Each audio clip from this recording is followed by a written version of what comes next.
So if you were watching CNN and MSNBC last night, it was a tale of two narratives as the primary results rolled in.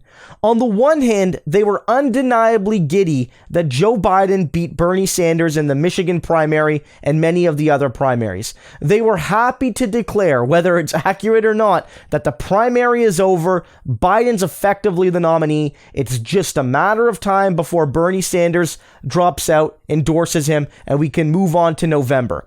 That was one of the narratives last night. But another narrative started to come to the surface after the results were coming in, and they had to talk about something else. And more, you started to see people like Rachel Maddow and Jake Tapper and Van Jones reckon with the fact that young people do not like Joe Biden, they are not voting for Joe Biden, and that even in states where Biden had very strong results, like Michigan and in other even stronger states for Biden, he's losing people under 40, he's especially losing people under 35, under 30, under 25, and on and on and on. The younger you go, the weaker the results are for Joe Biden. And often it's precipitously weaker. It's not like Bernie's edging him out with young voters. Bernie was wiping the floor with Joe Biden among younger voters in all sorts of states, not just today, but on Super Tuesday as well, and in the earlier states further than that. And so it really shows that Joe Biden has a fundamental challenge, that the corporate wing, that the neoliberal wing of the Democratic Party has a fundamental challenge in appealing to young people, because their standard bearer, Joe Biden, whether or not he's the presumptive nominee, I'm not 100% convinced this process is over. But if he is to be the nominee, then you have to ask yourselves, why isn't this candidate even somewhat reflecting and capturing the interests, the hopes, the fears, the concerns, the goals of young voters? And they're starting to realize that this could well be a recipe for disaster in November. Some folks last night on social media were saying, and some of the pundits were saying, that maybe it's not the worst thing, because at the end of the day, young people don't vote as much. And there's a lot of reasons for that. Some of those have to do with the fact that campus polling stations had 6 or 7 hour waiting lines, whereas old folks in suburbia could get in and out of the polls in 15-20 minutes. But young people, for whatever reason, are voting less. But that's not going to matter as much in the general, because in the general, Biden will need young voters more than he did in the primary. In the primary, it was very much the case that young voters were with Bernie and older voters were with Biden. You know, once it became a two-horse race at least. Bernie was always strong with young people, and when all the older voters coalesced around Biden, that's when he was able to start building up significant delegate and popular vote leads. That's the story. But in a general election, the Democrats need younger voters, even if it's Joe Biden as the nominee. Older voters will still more often than not vote Republican. So the narrative is similar, but on the party scale rather than the candidate scale. Young people want a progressive, older folks want a moderate or a conservative. In the general election, Biden is going to need young people to come out for him and to come out in strong numbers for him relative to Donald Trump. Otherwise, he will not win. They didn't really come out for Gore. They didn't really come out for Kerry, but they did come out for Obama. And that's one of the reasons Barack Obama won. Again, whether you thought Obama deserved it, Obama did it. He got young people. Young people don't have to vote as much as older folks for the Democrats to win, but they do need good turnout. They do need decent turnout, and they need that turnout to be overwhelmingly in favor of the Democratic candidate. Whether we're talking about the president or the senator or the congressperson, that's what they need to win elections in the current political context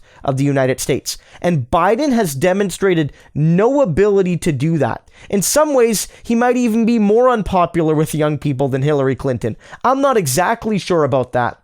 We'll have to wait and see. But this is not a man who has endeared himself to young voters. And the media is starting to realize, once they felt that the danger of Bernie Sanders has passed, that they may have created a situation where they're setting up a Democratic candidate that can't win one of the key demographics of the Democratic coalition, which is young people. Young people are perhaps the most important part of the coalition because their turnout levels vary widely from election to election. That really matters. And if they don't come, you lose. And if they do, you win. And Biden has not proven an ability to energize young voters. And a lot of this is on Biden.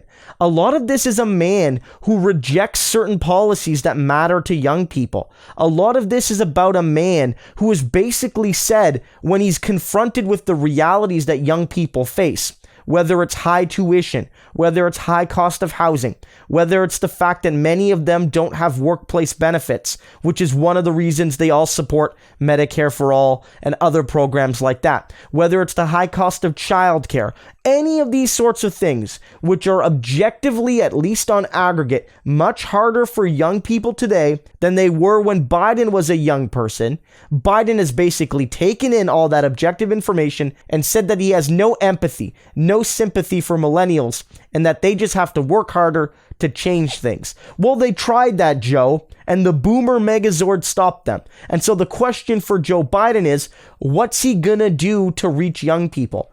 Either in the rest of this primary, because it could still continue, but if he is the nominee, what's he going to do? And I think that people are starting to realize that Biden will crash with young people. I don't see any indication that Biden will be able to get young people to Pokemon Go to the polls any more than Hillary Clinton did. And that's going to be a recipe for absolute failure. And even if he somehow does manage to squeak the presidency, if the Democrats want to win big majorities to actually get policies passed, they do need young people, because they're going to need young people to vote in those red and purple states. Because when you poll young people in the general election, people under 30, people under 35, even in the reddest of red states, they're often Democratic voters. So that's a really interesting narrative, guys. We knew that CNN, MSNBC, all the big networks wanted Bernie out of this race. But now they've picked a man who fails with the whole coalition that Bernie Sanders built. And now they're concerned, people like Maddow and all these other folks, that maybe this guy can't even win. And Jake Tapper made a great point last night when he said this reminds him of John Kerry in 2004. When he was picked because everyone just wanted to get rid of George W. Bush. They just wanted to get rid of him no matter what, no matter how. It didn't matter who replaced him as long as that person had a D next to their name. And they went with boring old centrist John Kerry. Howard Dean was more exciting. He had bigger crowds. His policy programs were more ambitious. But the party, all the voters, just believed the conventional wisdom, united around Kerry, and lost. And that's going to happen again, guys, with Biden in 2020 if they don't make a course change and unite behind Bernie Sanders ASAP. Joe Biden will not win with young people, and Democrats do not win without young people.